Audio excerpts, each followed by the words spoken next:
اهلا بيكم، معاكم شهاب خالد. والكلام على ايه؟ في قرارات مش واضحة، وفي قرارات هتطلع، وفي قرارات هتنزل. الموضوع صعب جدا، وفي ماتش سوبر يوم الجمعة الجاية هيتلعب مش هيتلعب. مباراة مهمة خلاص، عشان خاطر الوضع الكلام من ده، فأكيد المباراة هتتلعب والأمور ممكن تتغير بالشكل ده.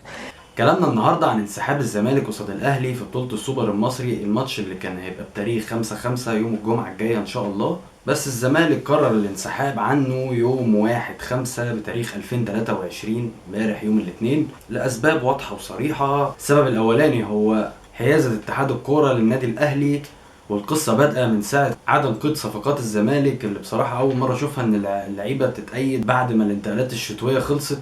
زائد طبعا مشكلة كهربا اللي ما بتخلص. خلاص بقى صح، دوختني عليك 13 عشان دين صغير في رقبتك، فنجل 15 جنيه اللي عليك.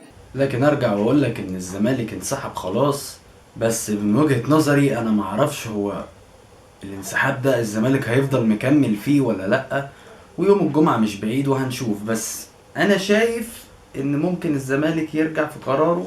يا لهوي يا لهوي، ممكن الزمالك ما يرجعش في قراره، اتمنى. يا رب. فتعالوا دلوقتي اقول لكم تاريخ انسحاب الزمالك قصاد الاهلي وتاريخ انسحاب الاهلي قصاد الزمالك. الزمالك انسحب قصاد الاهلي 5 مرات، بالانسحاب الاخير دوت تبقى السبت. اول انسحاب للزمالك قصاد الاهلي كان سنة 1929 في دور الثمانية من كاس مصر، والاهلي ساعتها جاب جون، فلعيبه الزمالك كلها خرجت في الدقيقه 80 ومرضتش تكمل اللقاء.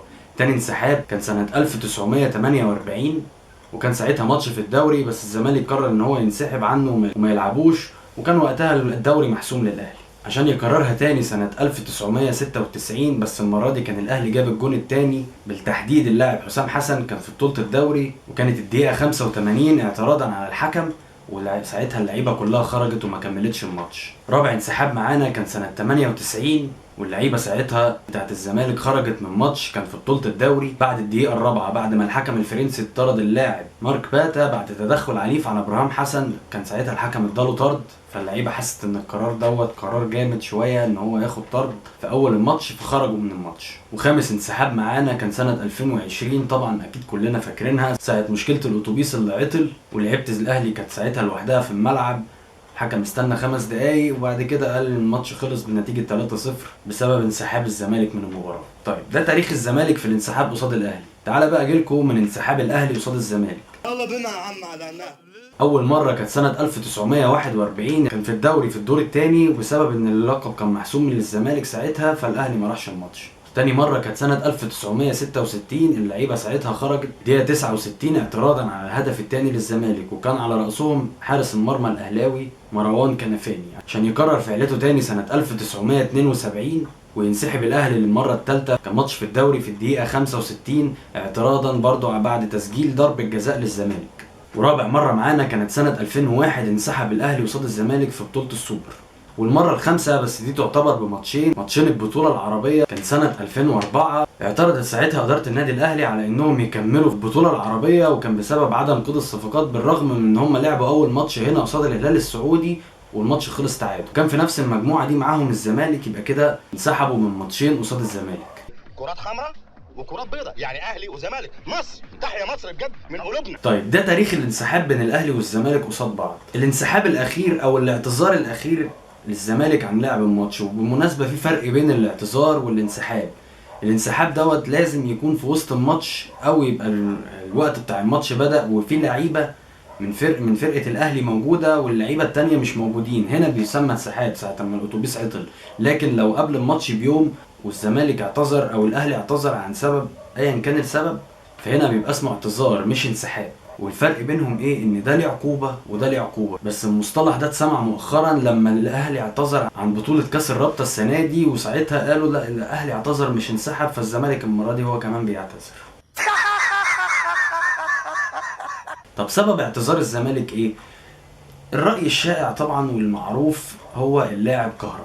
في ماتش القمة اللي خلص 3-0 اللي اتلعب في الدوري السنة دي، كان راح كهربا بعد الماتش وسط الاستاد قصاد الجماهير بتاعت النادي الأهلي، وكان بيردد معاهم مقولة معينة بطريقة معينة فيها طبعا ألفاظ خارجة، وأعتقد كل الناس شافت الفيديو وأظن الموضوع واضح وصريح. بس عقوبة اللاعب، وهنا كان عندي استوقاف غريب جدا من اتحاد الكورة، إن العقوبة بتاعت اللاعب جات له بعد الواقعة ب3 شهور. الغريب بالنسبة لي إن الواقعة دي واقعة أخلاقية، مش واقعة انذارات مثلا أو طرد، لا ده واقعة أخلاقية باينة جدا وقصاد الناس كلها. وأعتقد جماهير الأهلي كانت فرحانة بالموضوع وعمالة تردد وراه المقولة اللي كانت بتتقال، عشان يروح بعد كده النادي الأهلي يشكك في شرعية اللجنة الانضباطية أصلا. وده كان ذكاء من إدارة النادي الأهلي في النقطة دي بالذات، لأن في حالة طلب الاستئناف عن هذه العقوبة فهو هنا بيأكد شرعية هذه اللجنة. فراحت إدارة النادي الأهلي بمذكرة فيها 4 نقط مهمين. أول نقطة هو إن الكهرباء لما راح عشان يشوف الفيديو هم رفضوا إن هم يوروا له الفيديو، وتاني مرة لما محامي كهرباء طلب إن هو يشوف الفيديو هو وكهرباء لتاني مرة على التوالي بيرفضوا إن هم يوروهم الفيديو. وكان السبب ان هم كانوا عايزين يقولوا ان الصوت بتاعه مش واضح، وهو ما كانش قصده اي حاجة غلط، وهو كان عاوز يقول اصلا انا عقدي صح. مال ازاي بس؟ ما انا هقول لك ازاي. تالت نقطة معاهم ذكروا فيها عقوبة شيكابالا لما خد ساعتها ايقاف 8 مباريات وغرامة 100,000 جنيه، ان شيكابالا كان ساعتها عامل حركة بذيئة للجماهير وكانت واضحة في الفيديوهات. انما المشكلة بتاعت كهرباء ان هو ما كانش بيعمل حركات وان صوته ما كانش واضح، وان هنا الموضوع بيختلف عن عقوبة شيكابالا وعقوبة كهرباء. والنقطة الرابعة ان كهرباء قدم 7 شكاوي في رئيس نادي الزمالك المعزول المستشار مرتضى منصور، بيقول فيها ان هو قدم فيه 7 شكاوي لرئيس النادي، وال7 شكاوي دول ما اتحكمش فيهم في اي حاجة ولا حد فيهم بص في الشكوى دي. ودي كانت المذكرة اللي راحت لاتحاد الكورة عشان بعدها يطلع لنا اتحاد الكورة بإيقاف عقوبة كهرباء، وتبقى دي الشعلة اللي عملها بين النادي الأهلي ونادي الزمالك. ولفت نظري قبل كده تصريح للأستاذ وليد العطار المدير التنفيذي لاتحاد الكورة، إن هو لما اتقارن له عقوبة إمام عاشور اللي خد ساعتها إيقاف 8 مباريات بسبب ان هو سب ولعن جميع رموز النادي الاهلي. وبالمناسبه الفيديو كان متسرب وكان متصور له جوه غرفه تغيير الملابس مش في الاستاد قصاد الجماهير، وقال لك ان الزمالك اساسا ما قدمش استئناف على العقوبه، وانه لو كان قدم استئناف ساعتها كانت العقوبه هتقف زي ما حصل مع كهرباء. فالموضوع هنا بقى شائك، واعتقد القصه بقت واضحه للجميع ان المشكله بقت بالنسبه لي مش مع النادي الاهلي ولا جماهير النادي الاهلي، مشكلتي هنا مع اتحاد الكوره. واقعة وحصلت والفيديو نزل ساعة الماتش، انت جاي تتكلم فيها بعد 3 شهور، يبقى انت كده عاوز تعمل فتنة بين الجمهورين. تعرف تطبل؟ اعرف اطبل؟ الاهلي لعبها بالصياعة ماشي. هنا بقى انا هقف نقطة معينة، ويا ريت اخواتي الاهلاويه ما يزعلوش مني في الكلمتين اللي هقولهم. مش معنى ان انا زملكاوي ان انا لما اتكلم في الحق تقول لي اصل انت زملكاوي، فدي هتبقى حاجة تشرفني ان انا اتكلم في الحق وانا زملكاوي. بالنسبة ان انت نادي المبادئ والقيم، انت بتدافع عن لاعب بيعمل حركات غير اخلاقية لجماهير نادي الزمالك، تمام. انت بتدافع عن لاعب بيشتم في جماهير نادي الزمالك، تمام. انت بتدافع عن لاعب بيسبب فتنة بين جمهورين، تمام. التحفيل هنا ما كانش تحفيل بسبب تسجيله هدف، التحفيل هنا ما كانش تحفيل بسبب ان كهرباء ادى مستوى عالمي والزمالك عايز يقعده في البيت بسبب ان هو هربان، وهو فعلا لاعب هارب. النادي الاهلي خدوا ترانزيت من نادي معين وهربوا عشان يجيبوا عنده، واعتقد ان احنا كلنا عارفين الحكايه. واللي بيقول كده الفيفا مش انا، عشان بس ما حدش يقول اصل كهرباء لاعب مش هارب. لا حبيبي، هو اللي قال كده الفيفا مش انا. فانت بقى مشكلتك هتبقى مع الفيفا مش معايا. يعيش راجل لا يعيش طول عمره خروف. يعني انت هتهجص تقول الكلام ده لنفسك. فانت يا نادي يا اهلي يا بتاع القيم والمبادئ بتدافع عن لاعب بيسب في جماهير وعايزه يلعب ماتش ومش عايز تتوقع عليه عقوبة، وبتلعب قانونيا على موضوع ان هو يفضل يلعب عشان هو بيفضل مضايق النادي المنافس بتاعك، دي ولا قيم ولا مبادئ. ومن بق وليد العطار قال ان الزمالك ما قدمش استئناف على اللاعب امام عاشور في قرار العقوبة بتاعه، عشان كده احنا ما وقفناش القرار. ما هو طبيعي ان الزمالك نادي الوطنية والكرامة عمره ما هيقدم استئناف على لاعب عمل فعل اخلاقي حتى لو كان جوه اوضة لبس. الموضوع ما دام اتفضح انت غلطت تتعاقب. لكن الاهلي اتحاد الكرة شايف ان هو ما ينفعش يتعاقب منه لعيب هو مصمم عليه، وان الزمالك مش هيدافع عن لاعب عمل فعل غير اخلاقي للجماهير الخصم، ولا هيدافع عن لاعب هربان من النادي، ولا هيدافع عن اي حاجة غلط. فمعلش يبقى سلم لي على القيم والمبادئ. بتحط نفسك في مواقف بايخة. الفكرة ان الزمالك دلوقتي بيتوجه للفيفا بشكوى للنادي الاهلي صريحة، ممكن الشكوى دي ينتج عنها ايقاف النشاط الرياضي في مصر، ودي حاجة انا من قلبي اتمناها. بيقول ايه بقى؟ ان في المادة 38 بتقول ان لا يجوز للاندية اللجوء الى المحاكم المدنية في مشكلة لها علاقة بالكورة، وده اللي النادي الاهلي عمله عشان عاوز يشكك في شرعية لجنة الانضباط. هي نقطة كذب وإغراءات علينا، ما احنا عارفين كل الحكاية. فالموضوع بوخ وبقى باين قوي. وغير كده كمان انت عندك لاعب زي احمد فتحي، محدش من جماهير الاهلي او جماهير الزمالك يقدر ينكر حبنا للنجم احمد فتحي. احمد فتحي ساب الاهلي 3 مرات، وكون ان هو معاه تاريخ كبير مع النادي الاهلي برضه ما عملش اللي في دماغهم واعتزل في النادي بسبب بيبو اللي هو الخطيب، ان هو يقول له كلمه ويرجع فيها. وطبعا مشكله مستشار تركي آل الشيخ مع النادي الاهلي مصر كلها شافتها بسبب مشكله تجديد عبد الله السعيد. ساعتها عبد الله السعيد لجأ له وقال له ان انا ما مضيت للزمالك الاهلي مش هيسيبني في حالي، وكان برضه سبب المشكله ديت الخطيب بيبو. واخيرا وليس اخرا عندك رمضان صبحي نفس الموال، برضو كان عنده مشكلة مع النادي في ظروف التجديد بتاعه، وحس ان هو ما بيتقدرش في النادي اللي هو احد ابنائه، وكان هيبقى نجم لامع جدا في النادي الاهلي. بس هنا بتتردد مقولة الاهلي ما بيقفش على حد. لا، هو هنا الاهلي ما بيقفش مع الحق، مش الاهلي ما بيقفش على حد.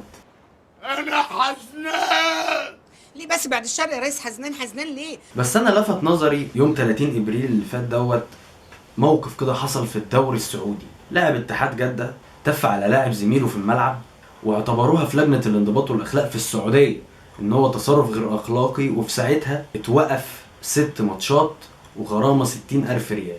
ساعتها نادي اتحاد جدة راح يعمل استئناف بشكل طبيعي عن اللاعب وعن العقوبة اللي اتصدرت للاعب. ساعتها الرد كان محترم جدا، ان الاستئناف هيبقى على العقوبة المالية، لكن لا يجوز الاستئناف على عقوبة اخلاقية. هي دي الدول اللي فعلا عندها اتحاد كورة وعندها نظام وعندها احترام للخصم، واحترام ان في اطفال وستات بيتفرجوا على المطوشة ديت، وما يصحش يشوفوا حاجة غير اخلاقية في الماتش. بس انا عندي هنا مشكلة مع الحاج عامر حسين عضو مجلس اتحاد الكورة ومدير لجنة المسابقات في اتحاد الكورة. طبعا كلنا فاكرين انسحاب الاسماعيلي من كاس مصر 2021-2022 بسبب ان هو حس بظلم في القرعة، وان هو ما ينفعش يبقى دوت الشكل اللي هيلعب بيه. وساعتها كان رد عامر حسين واضح ومنطقي جدا، ان انت انسحب زي ما انت عاوز تنسحب، القوانين واللائحة عندي معروفة. اول الدوري بيبقى في ناحية، وتاني الدوري بيبقى في ناحية، وبيبقى مع اول الدوري تالت الدوري، وبيبقى مع تاني الدوري رابع الدوري. طيب التصنيف بتاعنا ان هو بناخد اخر ترتيب في الدوري، اخر موسم، اول 4 فرق، الاول بيروح في حته اللي هو الزمالك، والتاني بيروح في الربع الثاني النادي الاهلي. أيوة. بعد كده الثالث والرابع. من هنا بقى نبدا القرعه يا كابتن ابراهيم. فما دام عملنا قرعه بتبقاش موجهه، لكن انت بتعمل قرعه انت مش عارف مين هيروح هنا ومين مش هيروح هنا. احب بس افكرك يا استاذ عامر حسين ان هي بعد ما القرعه اتعملت ان طلائع الجيش رابع الدوري، وبيراميدز تاني الدوري، والزمالك اول الدوري في ناحيه، والاهلي في ناحيه. معرفش النقطه دي ازاي عدت عليك، بس هي ما عدتش عليا الحقيقه. استمر والله يعطيكم العافيه. الله يعافيك. ابداع والله. الله يحييك. والله ابداع. وهنا نوصل لاخر الفيديو، واحب اتكلم معاكم شويه بخصوص الاوضاع اللي احنا عايشين فيها ديت. اتمنى من كل قلبي بجد ان النشاط الرياضي في مصر يقف. انا مش عايز اشوف الهبل والقرف اللي بقى بيحصل اليومين دول ما بيننا حتى كمشجعين كوره. انا بقيت بحس ان جماهير الاهلي وجماهير الزمالك بقت بتتكلم مع بعض في حاجه بره عن الكوره. يعني انا كنت اعرف زمان ان احنا كنا ايه، كنت اتضايق لما نخسر 2-1 اصل انتوا الجون التاني بتاعكم كان اوفسايد، ولولا ان هو الكاميرا بتاعت زاويه الكاميرا مش متجابه كده. بس كنا بنتكلم في حاجات ليها علاقه بالكوره. دلوقتي بقينا بنتكلم في لوائح وقوانين، وبقيت احس ان احنا كلنا بقينا محامين، وكلنا بقينا بنتكلم بشكل غريب. خرجنا بره اطار الكوره وخرجنا بره اطار المستطيل الاخضر اللي احنا المفروض بنستمتع واحنا بنتفرج عليه، عشان الكرة دي ترفيه. ولو في حد اهلاوي زعل من الكلمتين اللي انا قلتهم ان انا اتريقت على القيم والمبادئ بتاعت النادي الاهلي، يروح يشتكي ناديه، ما يجيش يشتكيني انا.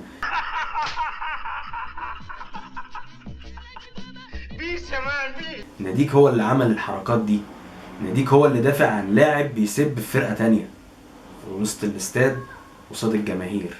مستني رأيكم في الكومنتات، وما تنسوش اللايك والشير والسبسكرايب وتفعل زرار الجرس عشان يوصلك كل جديد. والكلام على ايه؟